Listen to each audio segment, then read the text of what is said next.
Chapter 1. Beautiful Children. The house was about 4 kilometres from the station. But after only a minute or two, the children began to ask, "Are we nearly there?"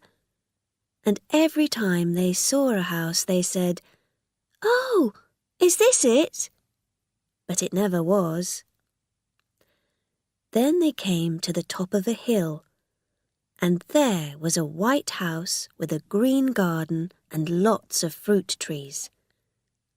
"Here we are," Mother said. Everyone hurried to get out of the carriage. Robert, Anthea, Jane, Cyril, and Martha, the nursemaid, with the baby. But Mother did not hurry. The children ran round the house and all through the garden to see what there was.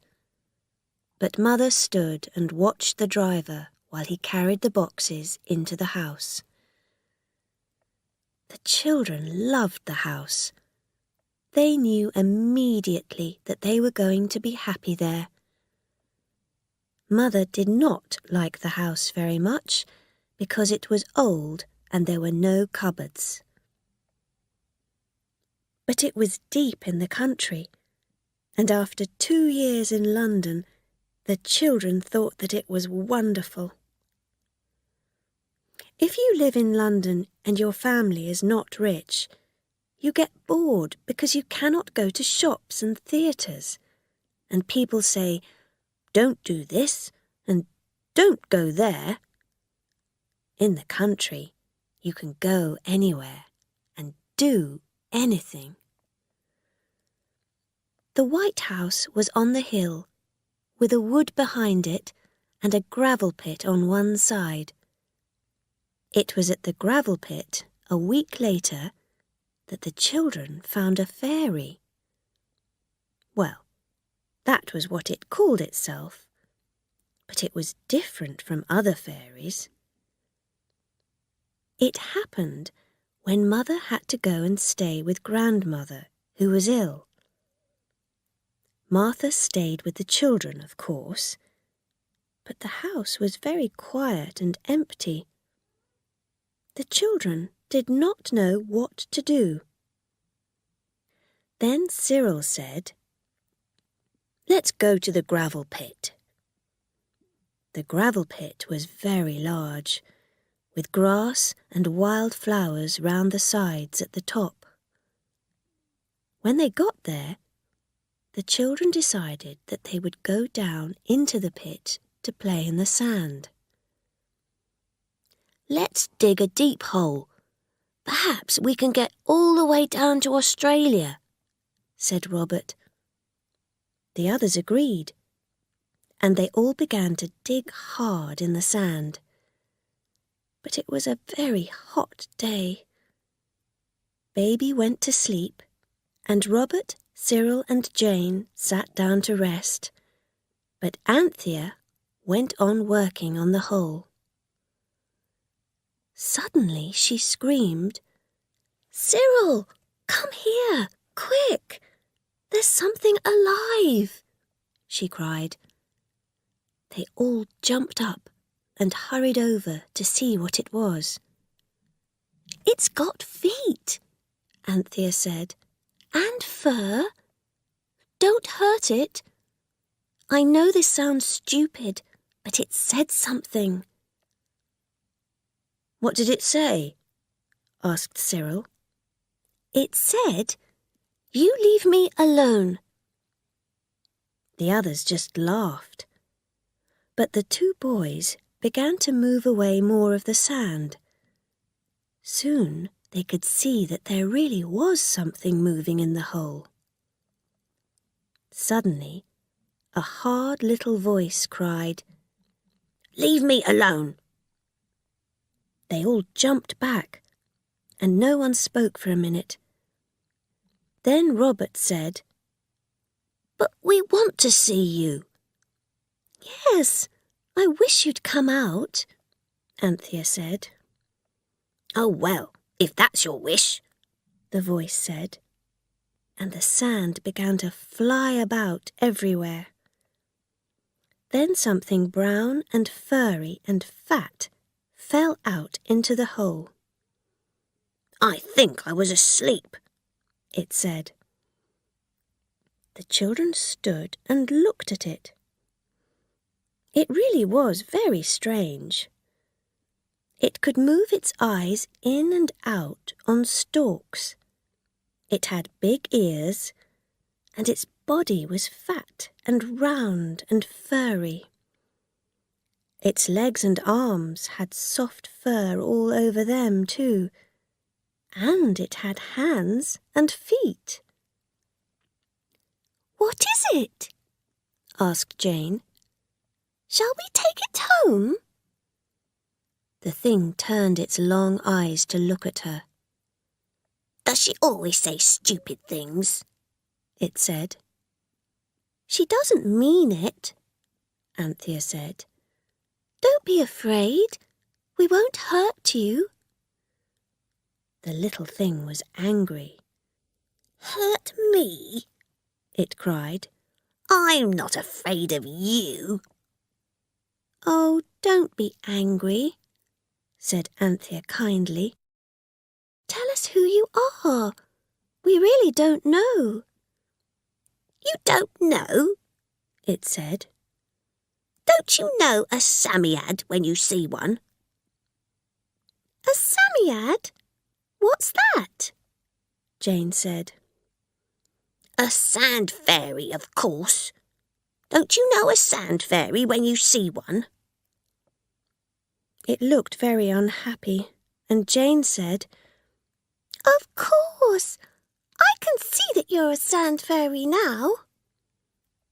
And Robert said, "Well, I didn't know that you were a Psammead, but I can see that you are something very wonderful. Please talk some more to us." The Psammead looked a little happier when it heard that, and it said, "Well, you can talk to me if you want to. Perhaps I'll answer you, and perhaps I won't. Now say something."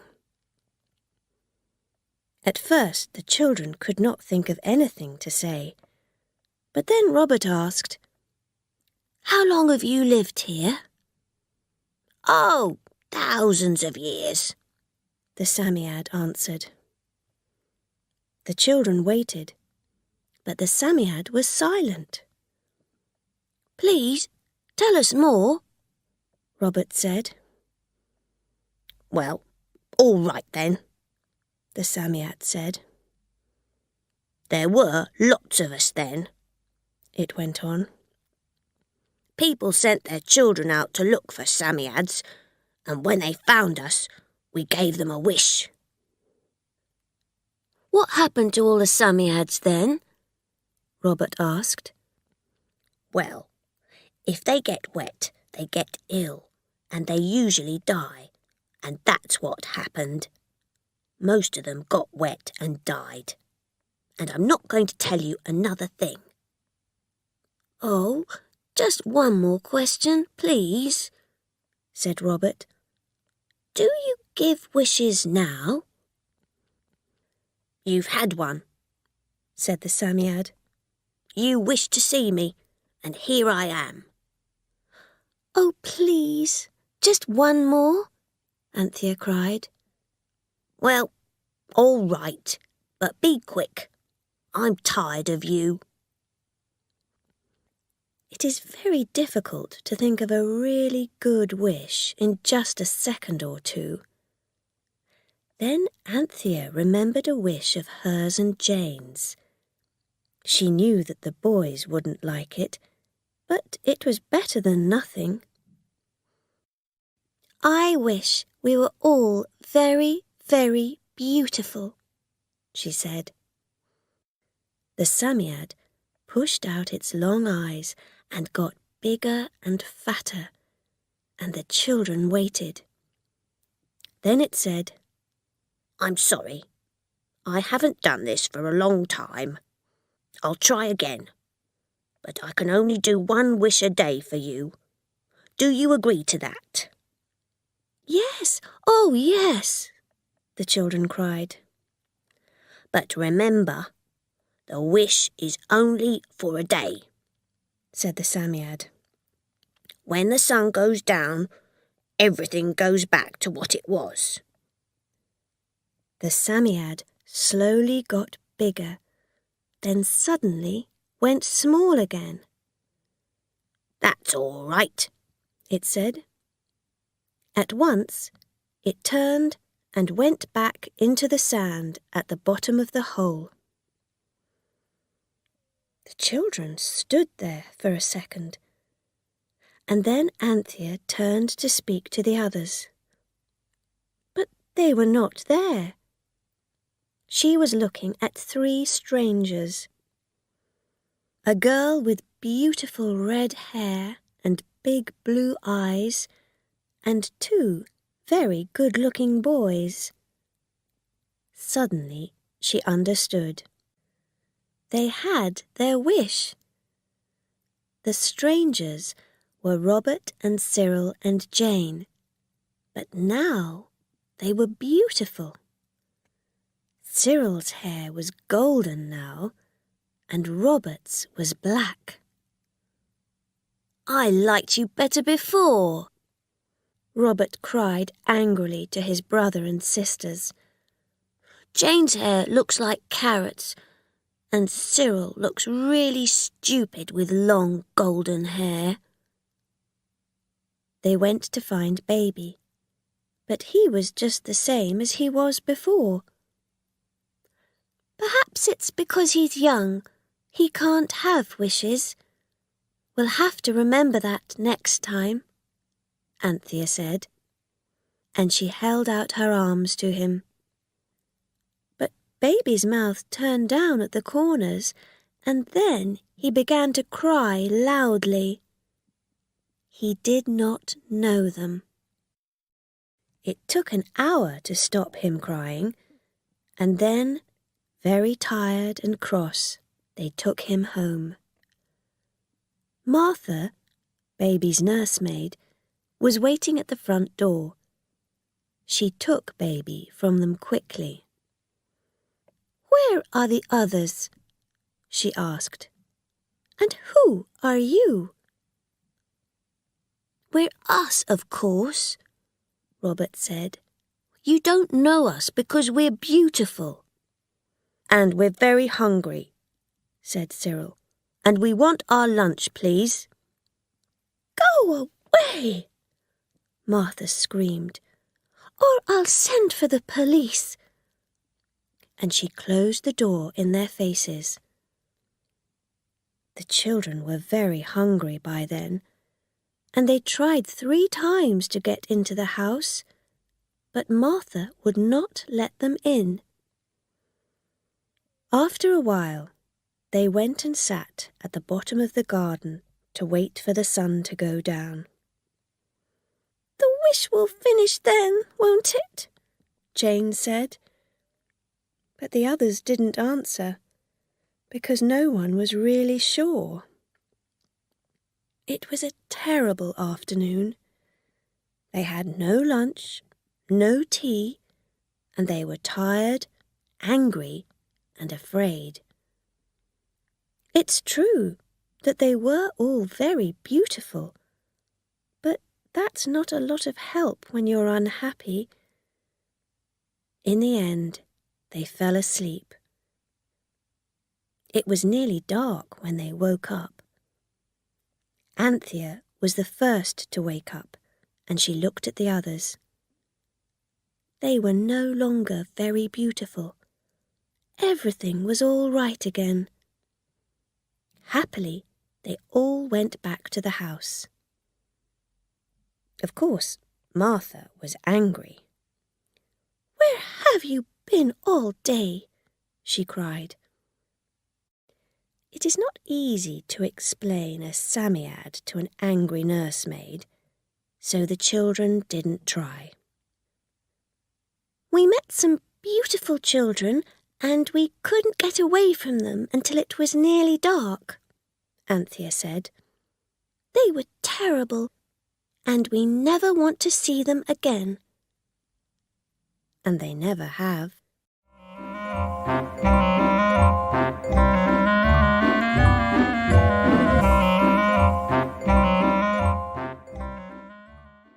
Chapter 2. The Children Wish to be Rich. The next morning, Martha took Baby out with her, and the children decided to go back to the gravel pit to look for the Psammead again. At first, they could not find it. "Perhaps it wasn't really here," Robert said. But they began to dig into the sand with their hands, and suddenly they came to the brown furry body of the Psammead. It sat up and shook the sand out of its fur. "How are you today?" Anthea asked. "Well, I didn't sleep very well, but thank you for asking," the Psammead answered. "Can you give wishes today?" Robert said. "Because we'd like to have 2, if we can, but 1 is a very little wish." "Well, all right," said the Psammead, looking at Robert with its long eyes. "Let's have the little wish first." "Martha mustn't know about the wishes," Robert said. "I mean, she mustn't see anything different about us. And can you do that for every wish on every day?" The Psammead went a little bigger and then went small again. "I've done that," it said. "It was easy. What's the next wish?" "We wish," said Robert slowly, "to be very rich." "How much money do you want?" asked the Psammead. "It won't do you much good, of course," it said quietly to itself. "Well, how much?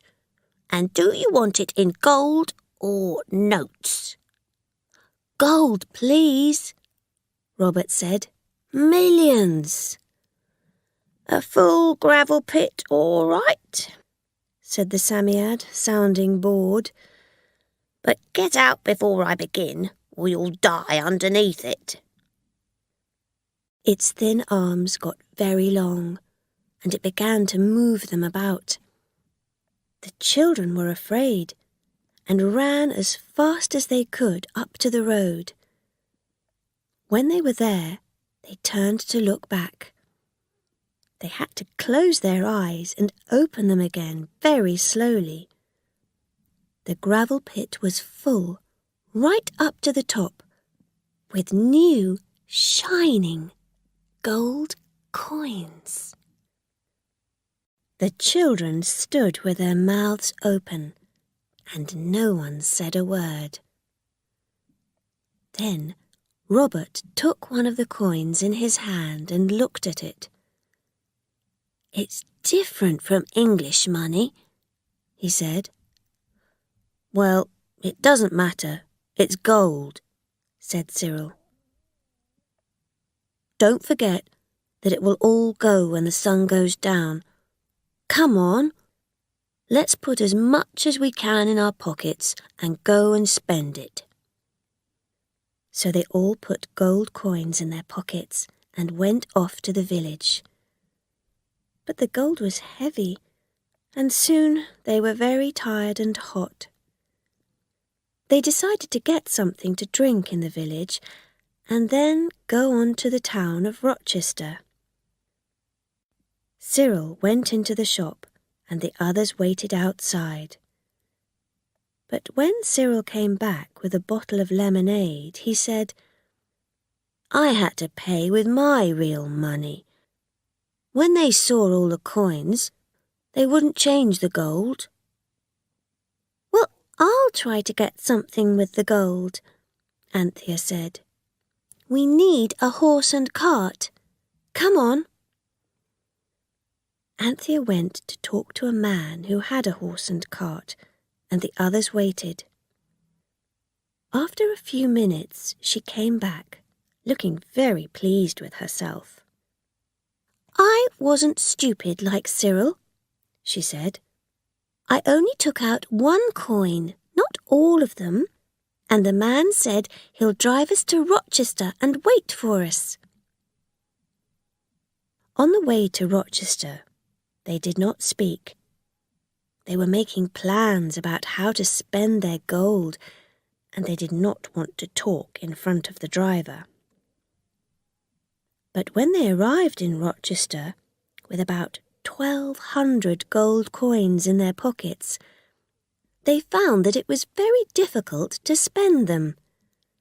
Anthea tried to buy a very nice hat, but the woman in the shop looked very strangely, first at the gold coins, then at Anthea.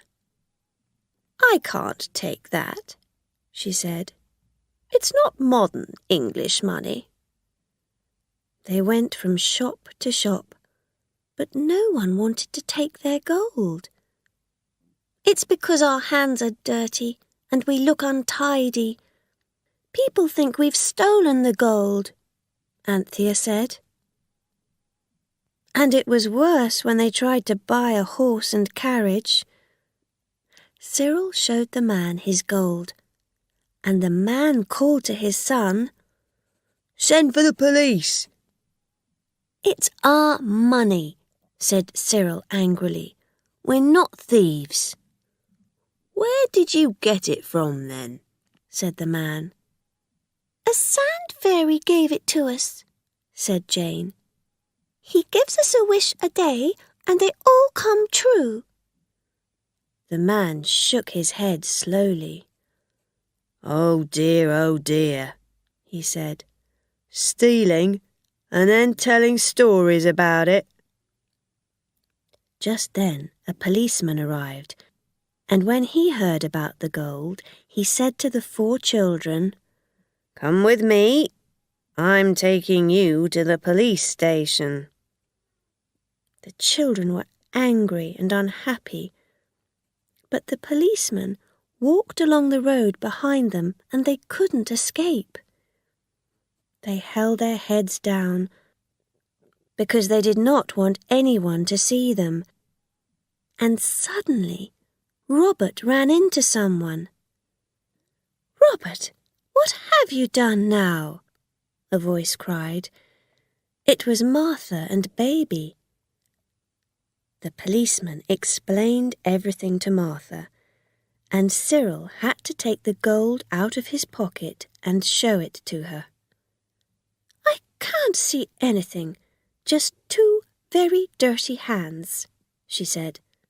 "There's no gold there. What are you talking about?"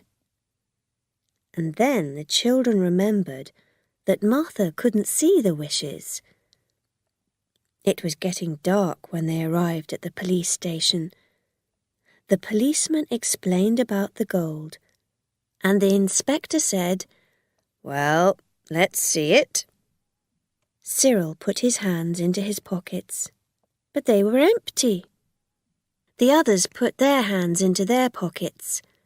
They were empty too. Of course, all the fairy gold went when the sun went down.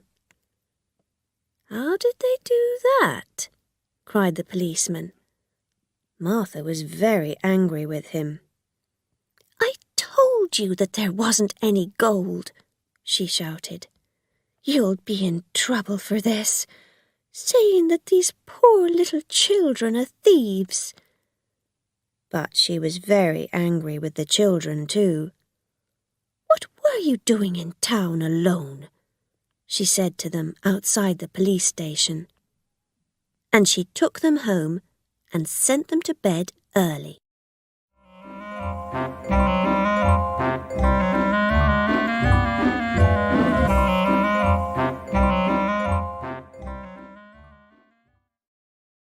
Chapter 3. Wings. The next day was very wet. It rained all day, and the children could not go to see the Psammead. They stayed at home and wrote letters to their mother. But none of them told her about the Psammead. And the day after that, their Uncle Richard came and took them out, so they did not see the Psammead for 2 days. But Anthea spent a lot of time thinking about what to wish for.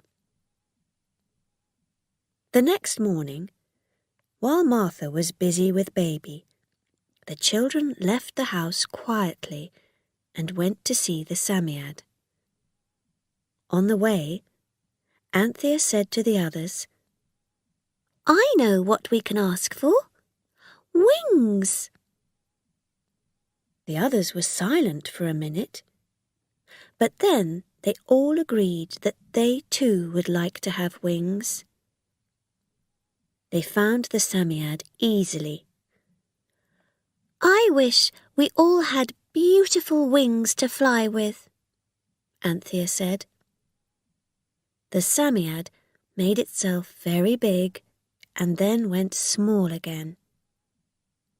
The children felt strange for a minute, and when they looked, they saw that they had beautiful soft wings of many colours. They moved them about and jumped up and down, and soon they could see the green fields and sunny woods below them, and the blue sky above. They could fly. It was wonderful, and they flew over the woods and trees, the towns and villages for a long time. But they began to get hungry. Just then, they saw below them some trees full of large red plums. "We mustn't steal," Cyril said. "We've got wings," Jane answered quickly. "So we're birds. It's all right for birds to take things. Birds can't steal." So they flew down onto the trees, and they ate as many of the plums as they could. They were finishing the plums when they saw a very angry little fat man who was hurrying through the trees. They were his plums, and the poor man thought that boys from the village were stealing them. But when he saw that the children had wings, his mouth fell open and his face went green. Anthea did not want to steal anything, of course, so she flew down and pushed some money into his pocket. "Don't be afraid," she said. "We've had some of your plums. We thought that it wasn't stealing. But now I'm not so sure, so that was some money to pay for them." The little man sat there on the ground and looked up into the sky. "Talking birds? Children with wings? This is a lesson for me. From now on, I'm going to live a better life," he said, and he went into the house and was very kind to his wife. Plums are very nice, of course, but you soon feel hungry again. So the children stopped first at one house, then another, to ask for something to eat. They didn't get anything because everyone was afraid of them and screamed and ran away when they saw them. By 4 o'clock, they were getting very tired and hungry, so they flew down onto the roof of a church to think what to do. "We can't possibly fly all the way home without something to eat," said Robert. In the end, they decided to take some food from the vicar's house next to the church. "He's a good man. He'll understand. We'll leave some money for the food," Cyril said, "and a note saying that we're sorry." Cyril got in through the window and gave the food to the others who were outside. There was some cold meat, half a cold chicken, some bread, and a bottle of soda water. Then they all flew back up onto the church roof to eat it. They were very hungry, so they really enjoyed it. But when you are very hungry, and then you eat a big meal and sit in the hot sun on a roof, it is very easy to fall asleep. And so they did, while the sun slowly went down in the west. They slept for a long time. When they woke up, it was dark, and, of course, they had no wings.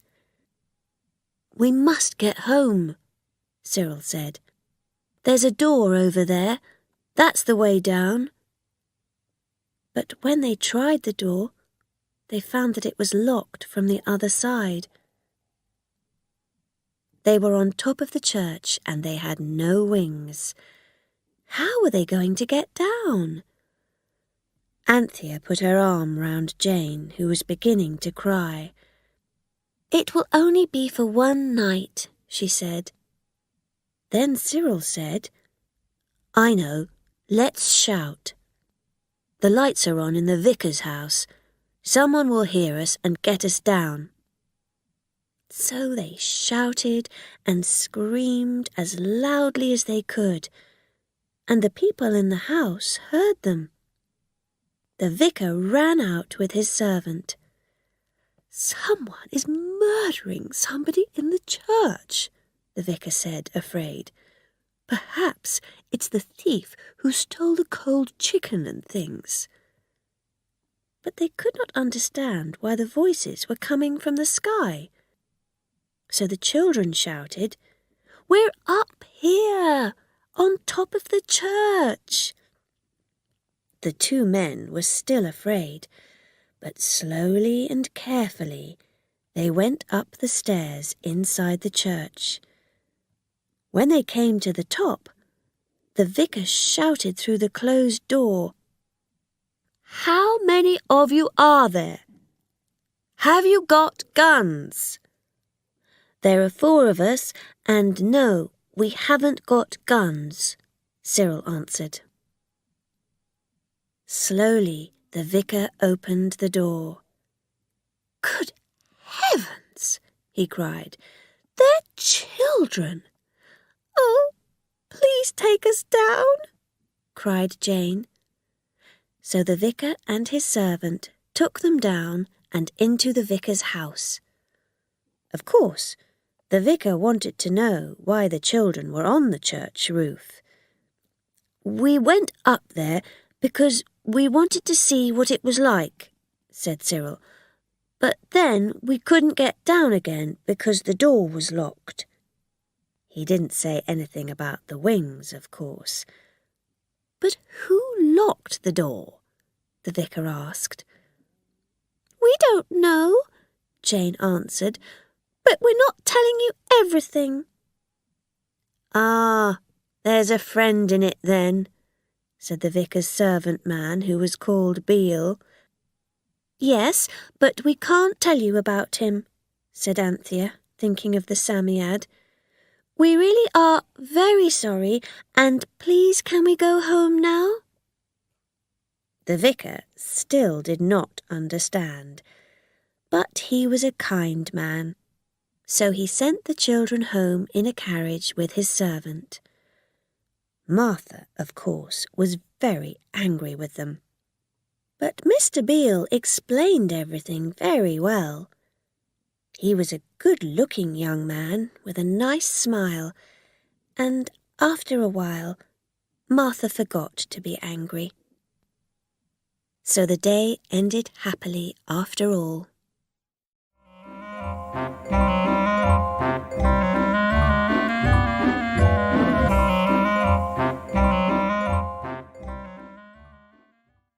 Chapter 4.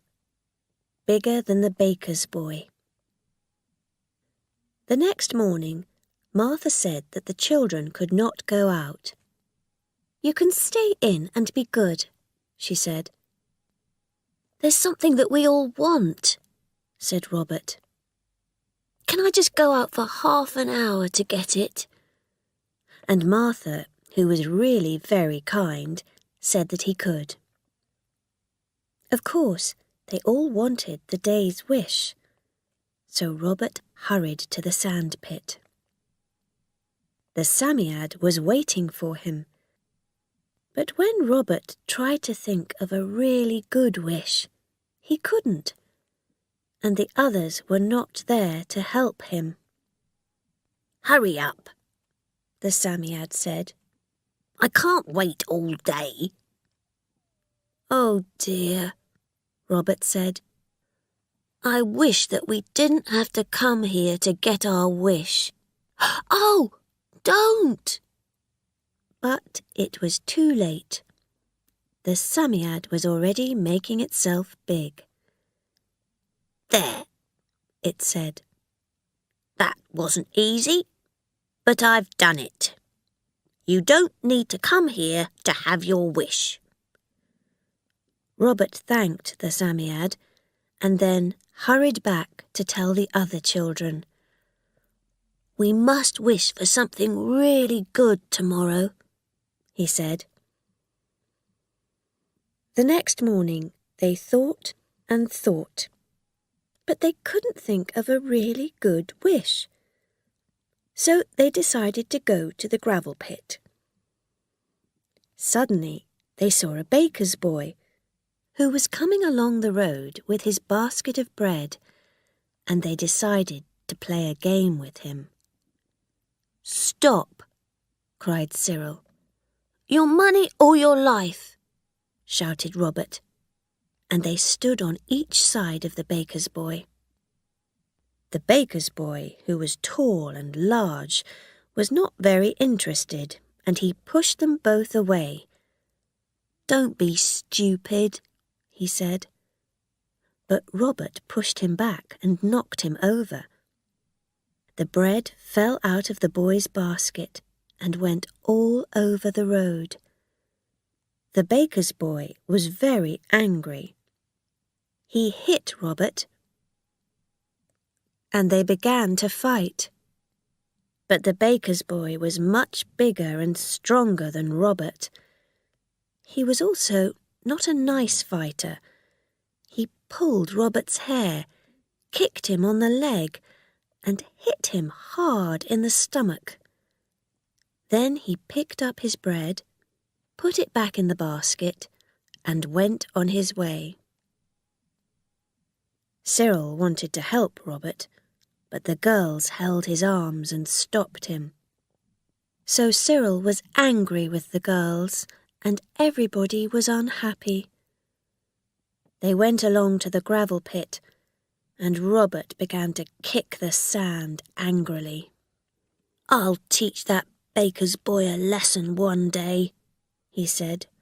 "I wish I was bigger than him." Just then they saw that the Psammead was sitting behind them and was watching them. The next minute, Robert had his wish.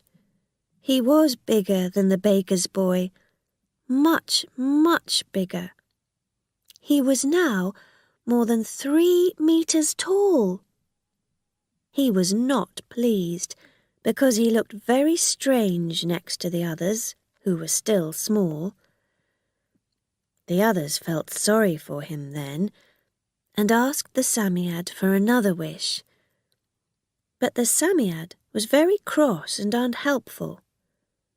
"Why don't you think before you wish?" it said. "He's a wild, noisy boy, and he can stay like that for the day. It will do him good.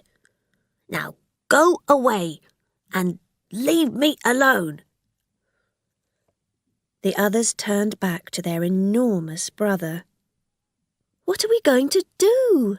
they asked. "First," said Robert, "I'm going to get that baker's boy." And because he had very long legs, he arrived at the bottom of the hill long before the baker's boy, who was stopping at the houses along the road to leave the bread. Robert hid behind a haystack and waited for the boy. When he saw him coming, he jumped out from behind the haystack, and the baker's boy's mouth fell open in surprise. Then Robert took hold of him and put him on top of the haystack. "Now get down from there if you can," Robert said. It was very late when the baker's boy got back to the shop, and the baker was very angry. Then Robert and the others went home and down to the bottom of the garden. Anthea asked Martha to bring their lunch out there. She knew that Robert was too big to get into the house. Of course, Martha could not see that Robert was much bigger than before, and she only gave him as much meat and potatoes as usual, and no more. Poor Robert was very hungry. The others were feeling unhappy too, because there was a fair in town, and they wanted to go to it. "We can't go anywhere now," Cyril said. "Not with Robert like this." Suddenly Jane cried, "I know! Let's take Robert to the fair. Someone there will pay us to show him to people. We can make a lot of money." The others thought that this was a good plan, and they left at once. When they arrived, they asked to see the head man. His name was Bill, and when he saw Robert, he got very excited. "How much do you want for him?" he asked. "You can't buy me," said Robert, "but I'll come and show myself this afternoon if you give me £15 and some food." "Right," Bill agreed. So Bill took Robert inside one of the big fair tents and gave him something to eat. But while Robert was eating, Bill put men outside to stop him from escaping. Then Bill stood outside the tent and began to shout to the crowds, "Come and see the biggest man in the world." Very soon, people began to stop and listen.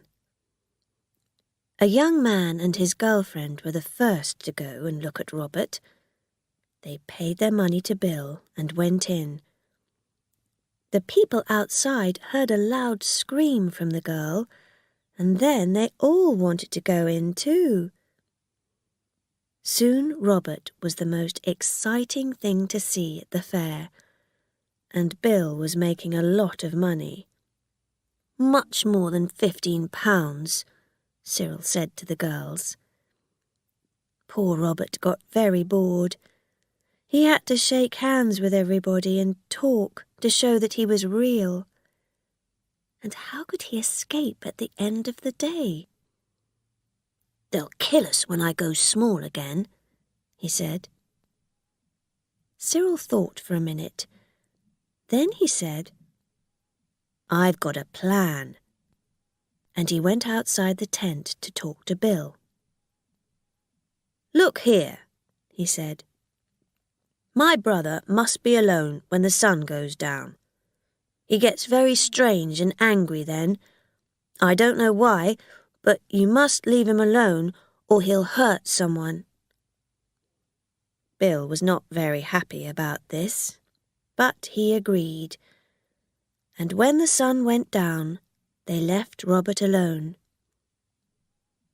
Robert quickly got out under the back wall of the tent, and no one knew who he was, because he was just a small boy again.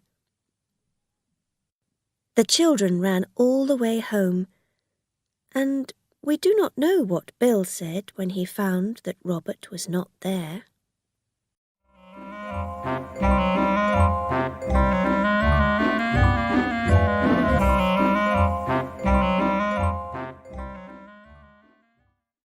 Chapter 5. The Last Wish. The next day, there was a letter to say that the children's mother was coming home that afternoon. So they decided to wish for something for their mother. They were busy trying to think of something when Martha came into the room very excited. "There were thieves at Lady Chittenden's last night," she said. "They took all her jewels. She's got lots of beautiful diamonds. They cost thousands of pounds, I've heard." "When I'm older, I'm going to buy Mother jewels like that," Robert said. "I'd like Mother to have all Lady Chittenden's beautiful jewels now," said Jane. "I wish she could." "Oh, Jane," cried the others, "what have you said?" "Well, she will have them," said Robert. "You've wished. Everyone will think she stole them. We'll have to try to find the Psammead and ask it to take the wish back." They hurried down to the gravel pit, but they could not find the Psammead. So they hurried home again and looked in their mother's room for the jewels, but they were not there yet. "Well, we'll tell Mother about the Psammead, and she'll give back the jewels when they come," Anthea said. Cyril shook his head slowly. "She isn't going to believe us. Can anyone believe about a Psammead if they haven't seen it? And adults never believe things like that. No, she'll think we are the thieves, and we'll all go to prison and everything will be terrible." And that afternoon, when Mother came home, the children ran to meet her and put their arms round her and tried to stop her from going upstairs to her room. "But I must take my coat off and wash my hands," she cried, laughing, and she went up to her room. The children went after her, and there, on the table, was a green box. Mother opened it. "Oh, how beautiful!" she cried. It was a ring, a beautiful diamond ring. "Perhaps it's a surprise present from Father," she said. "But how did it get here?" But then she found a diamond necklace and brooches and bracelets. There were jewels in every cupboard in her room. The children began to look unhappy, and Jane began to cry. Mother was no longer smiling. "Jane, what do you know about this?" she said slowly. "The true story, please." "We met a sand fairy, Mother," Jane began. "Don't be stupid, Jane," Mother said angrily. "Some thieves stole all Lady Chittenden's jewels from her house last night," Cyril said quickly. "Perhaps these are her jewels." Then Mother called for Martha. "Have any strangers been in this room, Martha?" she asked her. "Yes, but it was just my young man," Martha answered, afraid. "He was moving a heavy cupboard for me." This, of course, was Mr. Beale, the vicar's nice young servant man, who was now very friendly with Martha. So, of course, Mother thought that he was one of the thieves. She would not listen to the children and decided to go at once into town to tell the police. The children could not stop her. "This is terrible," said Anthea. "Poor Martha and poor Mr. Beale. He isn't a thief. What are we going to do?" Then she cried, "Come on, we must find the Psammead." They all hurried down to the gravel pit, and this time they found the Psammead sitting on the sand and enjoying the evening sun. When it saw them, it tried to get away, but Anthea put her arms round it. "Dear, kind Psammead," she began. "Oh, you want something, do you?" it said. "Well, I can't give you any more wishes today." "Don't you like giving wishes?" Anthea asked. "No, I don't," it said. "Go away and leave me alone." But Anthea went on. "Listen," she said. "If you do what we want today, we'll never ask you for another wish." "I'll do anything for that," it said. "I really don't enjoy giving wishes. It's very hard work, you know, and I get so tired." "Well, first I wish that Lady Chittenden will find that she has never lost her jewels." The Psammead got bigger and then went small again. "Done," it said. "I wish that Mother won't get to the police." "Done," the Psammead said again. "And I wish," said Jane suddenly, "that Mother and Martha will forget all about the jewels." "Done," the Psammead said, but its voice was tired. "Now," it went on, "will you wish something for me?" "Can't you give yourself wishes?" asked Cyril. "Of course not," the Psammead said. "Wish that you will never tell anyone about me." "Why?" asked Robert.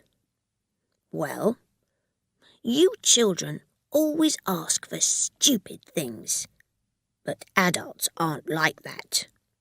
If they get hold of me, they'll want to wish for real important things, like free houses for poor people, and new schools for children everywhere in the country, and money to give to old people. Boring things like that. And they'll find a way to keep them after the sun goes down. And what will happen to the world if all those changes come at once? There'll be terrible trouble.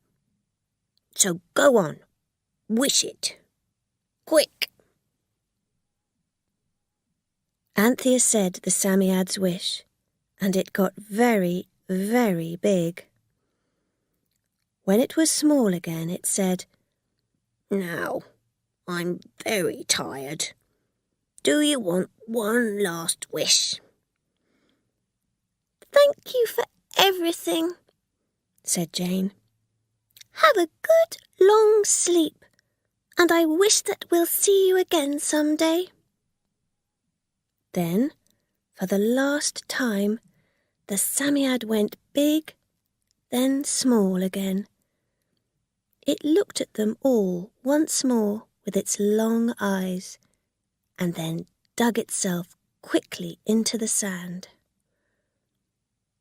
And when they arrived home again, everything was all right. Mother came home, and she and Martha remembered nothing.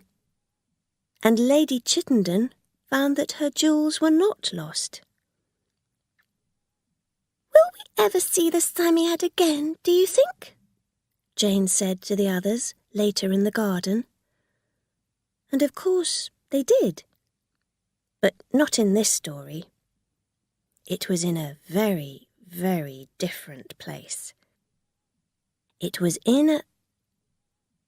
But I must say no more.